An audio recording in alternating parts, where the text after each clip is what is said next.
Allô tout le monde, j'espère que vous passez du bon temps, que vous allez bien. Et j'espère que vous êtes prêts aussi pour la capsule numéro 4 de ma série sur la diète cétogène. En fait, je sais que c'est une grosse série, mais il y a beaucoup de contenu à partager. Si vous n'avez pas déjà vu les premières capsules dans lesquelles j'explique c'est quoi la diète cétogène, dans la deuxième, je vous explique c'est quoi les risques et bénéfices d'opter pour cette alimentation-là qui est un petit peu étrange. Ensuite, je vous présente ce que j'ai acheté à l'épicerie, ce que j'avais déjà comme ingrédient à la maison qui fitait dans le type diète cétogène.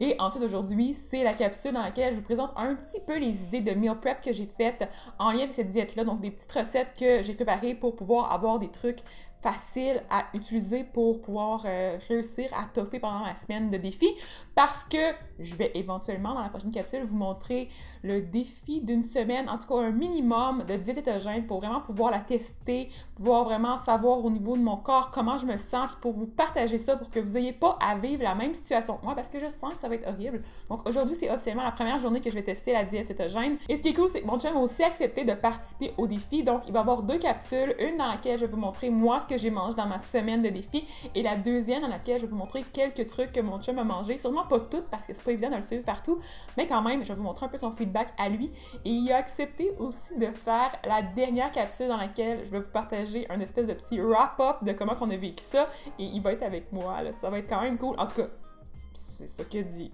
On va espérer, on va croiser les doigts. Si vous commentez beaucoup, peut-être qu'il va vouloir encore plus participer, parce qu'il est un peu gêné, je vous l'avoue, mais je pense que ce serait cool d'avoir aussi son feedback à lui en tant qu'homme, avec un type de pensée différente complètement au niveau de l'alimentation. Moi, j'ai tout le temps faim, lui, il n'a jamais faim. En tout cas, on va voir comment ça se passe. Donc, pour aujourd'hui, je voulais seulement vous montrer les idées de meal prep que j'ai préparées en version super rapide. En fait, je vais vous montrer juste les résultats finaux, puis il y a aussi d'autres petites choses que je vais en faire dans la semaine, puis je vais juste vous les expliquer rapidement comme ça sur des images. Mais en fait, la version longue va être payante. Je sais que vous aimez plus ou moins cette idée-là, mais en même temps, pour moi, c'est vraiment plus facile parce que ça m'évite de faire des millions et des millions de collaborations avec des marques, parce que des fois, je suis un petit peu... Je suis jamais sûre. J'aime ça vraiment être certaine à 100% d'aimer les produits avant de dire oui. Donc, j'en refuse beaucoup, puis moi, c'est sûr qu'il faut que je vive de ça, c'est mon métier. Donc, je sais qu'il y en a qui comprennent plus ou moins. Donc, en même temps, quand je partage du contenu qui est comme payant, je vous le fais pas à un prix trop élevé, mais j'ai passé des millions d'heures, donc c'est vraiment pas rentable pour moi de faire ça. Mais ça me donne un petit coup de pouce quand même, qui est quand même apprécié, puis ça vous fait participer, puis ça vous aide de votre côté à m'aider à en faire plus, parce que plus que j'ai d'argent, plus que je peux engager des gens pour m'aider, plus que je peux à élargir mes horizons, en tout cas, puis répondre à plus de vos questions. Bref, je ne vais pas me justifier. Le but, c'est vraiment juste de vous faire plaisir, de vous aider, puis de partager plein d'idées.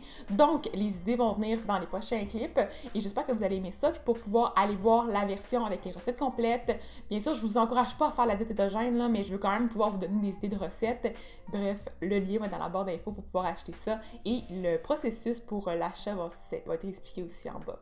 Donc, voilà pour ça. Je vous laisse sur les images. Pour commencer, j'ai fait un pudding de graines de chia avec des graines de chanvre et du coconut, puis c'était bien épais comme vous pouvez voir sur les images parce que j'ai laissé les petites graines gonfler dans le liquide. J'ai ajouté aussi du fromage à la crème pour rendre ça encore un peu plus gras et des graines de chia sur le dessus avec quelques framboises, bien sûr. Je les ai pesées parce qu'avec la diète cétogène, il faut vraiment pas mettre trop de glucides.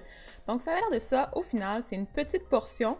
C'est vraiment pas beaucoup. En tout cas, à mon avis, ça fait pas beaucoup. J'étais un peu triste de manger ça, mais quand même, c'est très bon au goût, c'est super satisfaisant. Techniquement, j'aurais mis un peu moins de gras et j'aurais mis un peu plus de liquide pour que ce soit plus volumineux encore, mais bon, c'est ça la vie, hein?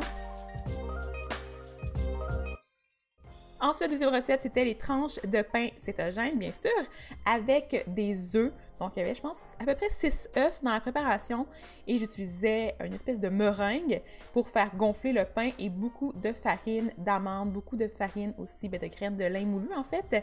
Et ça donne un pain qui est assez dense, mais pas aussi bon qu'un vrai pain, je vais vous l'avouer. C'est un peu comme graisseux, il y a beaucoup de beurre dans la préparation, donc j'ai pas tripé sur l'idée. Donc j'ai aussi ajouté du beurre sur le dessus, comme si c'était pas encore assez, parce qu'avec la diète, il faut vraiment manger beaucoup de gras.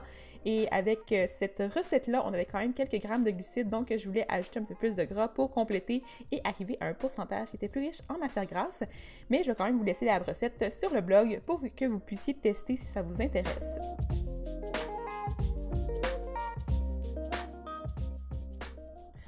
Troisième recette, c'était les craquelins au fromage et amandes. Ça, c'était vraiment sérieusement très bon. Donc, si vous aimez le fromage, moi, je pense que ça, c'est une alternative que je pourrais avoir le goût de refaire dans ma vie de tous les jours, même si c'est quand même très riche en gras.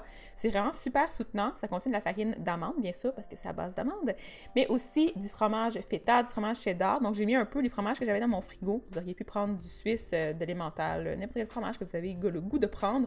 Je pense que le fromage avec du jalapeno, ça pourrait être super bon aussi. Et vous pouvez voir que ça se tenait super bien. Je les ai fait un peu trop épais à mon goût, mais c'était vraiment très bon. Ensuite, on a la trempette épinards et fromage qui était encore là un délice. Normalement, j'aurais peut-être remplacé la mayonnaise que j'ai mis à l'intérieur par du yogourt grec. Donc, je vais vous donner des alternatives sur le blog pour que vous puissiez tester les recettes en version un petit peu moins grasse parce que je vous suggère pas de manger aussi gras quand même. C'est assez lourd. Ça fait des petites portions. C'est pas super non plus rassasiant. C'est plus au niveau visuel en fait. On dirait qu'on n'en mange pas beaucoup puis c'est triste un peu de manger comme ça, je trouve. Et j'ai accompagné la trempette de légumes juste pour avoir l'impression de manger un peu plus de fibres, un peu plus de vitamines. Et je me suis assurée de calculer encore la quantité de légumes parce qu'il ne faut pas en manger trop parce que ça contient aussi des glucides. Et j'ai mangé des petites asperges aussi avec ça. L'asperge, chou et céleri. La première recette, c'est la mousse au saumon fumé à chaud. Et ça, c'était vraiment très bon. Donc, je l'ai faite avec du fromage à la crème, de la crème fouettée aussi pour mettre un peu plus de gras. Bien sûr, on aime ça dans cette diète-là, le gras. J'ai mis aussi de la purée de basilic. Et je pense que j'avais le goût de mettre du wasabi, mais j'en ai pas mis finalement. Mais je pense que ça ferait un bon match aussi si on enlevait le basilic, bien sûr, pour pas tout mélanger les saveurs non plus. J'ai accompagné ça avec mes petits craquelins au fromage et c'était vraiment super bon. Voilà, c'est tout pour les idées de recettes. Il n'y en avait pas des millions, mais il y a quand même quelques petits trucs que j'ai quand même vraiment appréciés, d'autres qui étaient un peu moins fonctionnels. C'est sûr que c'est pas la même chose que les recettes traditionnelles, donc moi j'aime vraiment mieux les glucides. Je suis une bébête à glucides, là. Tu sais, moi, le sucre, le pain, les pâtes, les choses comme ça, j'aime ça. La pizza, j'aime ça. Ben bon, attends. C'est pas la même chose qu'on met pas de glucides, mais bon, c'était quand même super le fun. Donc, je vous suggère d'aller cliquer dans le petit lien dans la barre d'infos si vous voulez voir les recettes complètes. Bien sûr, il y a un frais à débourser, je m'en excuse, mais c'est ça la vie. Et je vous souhaite aussi de passer une super belle fin de journée. N'oubliez pas de commenter si vous avez d'autres idées de diète que je peux pouvoir tester. Je vais faire éventuellement le Beachbody aussi bientôt, mais je ne sais pas si je vais tester la diète. On va voir. Si vous voulez que je le teste, dites-le moi dans les commentaires en bas. Sinon, ça va juste être une capsule explicative, un petit peu comme celle que j'ai faite pour Weight Watcher récemment. Donc, bref, je vous laisse là-dessus. N'oubliez pas de vous abonner à ma chaîne pour voir les prochaines capsules qui vont être vraiment très cool sur toute cette diète-là. Ensuite, n'oubliez pas de mettre un petit pouce en l'air pour m'encourager, ça me fait toujours plaisir. Et on va se revoir bientôt. Bye bye, bonne fin de journée!